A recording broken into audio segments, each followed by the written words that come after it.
وَلِلَّهِ الْمَشْرِقُ وَالْمَغْرِبُ فَأَيْنَمَا تُوَلُّوا فَثَمَّ وَجْهُ اللَّهِ إِنَّ اللَّهَ وَاسِعٌ عَلِيمٌ। পূর্ব ও পশ্চিম আল্লাহরই, অতএব তোমরা যেদিকে মুখ ফেরাও সেদিকেই আল্লাহ বিরাজমান। নিশ্চয় আল্লাহ সর্বব্যাপী, সর্বজ্ঞ। وَلِلَّهِ الْمَشْرِقُ وَالْمَغْرِبُ, and to Allah alone the east and the west belong. Allah says to Allah alone the east and the west belong.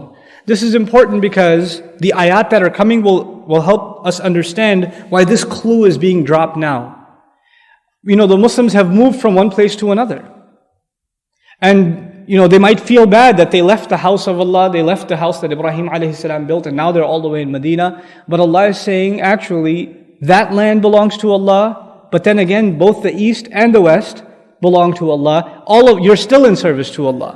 And the masajid of Allah, because both the east and west belong to Allah, you should be establishing masajid wherever you may be, because it's only to Allah that all of the east and all of the west belong. وَلِلَّهِ الْمَشْرِقُ وَالْمَغْرِبُ فَأَيْنَمَا تُوَلُّوا, then wherever you may turn, فَثَمَّ وَجْهُ اللَّهِ, then there you find the face of Allah. There you find the face of Allah. In other words, there's no turning away from Allah. Allah is, looking towards His pleasure. This, by the way, the other thing, wajhullah even implies mardatillah, the pleasure of Allah. It's a figure of speech, right? So wherever you may turn, you'll find the face of Allah, or the direction really of Allah, or the pleasure of Allah. You know why this is important? Because a few ayat later, we're going to start reading the ayat of the change of the qibla. The change of the qibla. And the Muslims have been facing a certain way to make salah towards Aqsa. But once the change occurs, they're going to be praying towards Mecca.